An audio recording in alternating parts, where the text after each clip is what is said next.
So, ayun na nga mga kapangyaw, ipapakita ko naman sa inyo ang pag-edit ko ng video while using this laptop, itong Apita.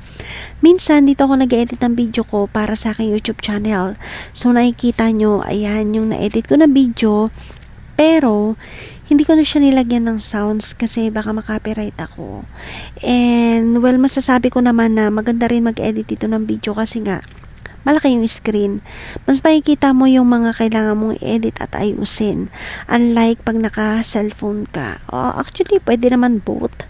So, nasa choice nyo pa rin yan. Ito palang video na to is dito yan taken sa Hong Kong, dito sa may inspirational lake nung pumunta kami ni Amo.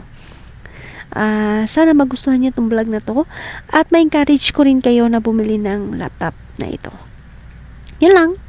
Kasi napakamura lang niya, guys. Kaya bumili na kayo.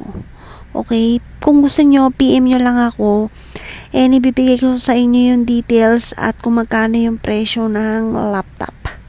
Okay? Actually, itong laptop na to, it's napakatagal na sa akin. Parang magpa 5 years na. Kung ako magkakamali. Yun, napakatagal na niya sa akin. Kaya masasabi kong sulit. Yun lang. Bye-bye! At tapusin niyo yung aking vlog. At huwag niyo kalimutan mag-subscribe.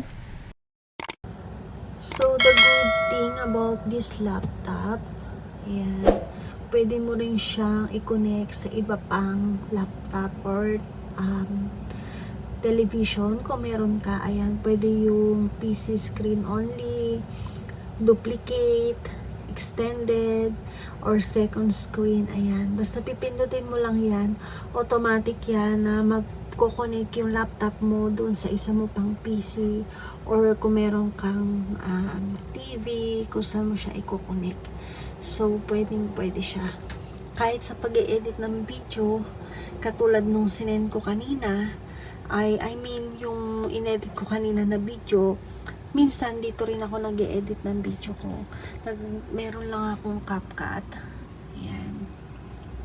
Pwede rin to sa mga student, katulad ng mga college, high school. Ayan, napakamurang halaga lang. So, yun lang. At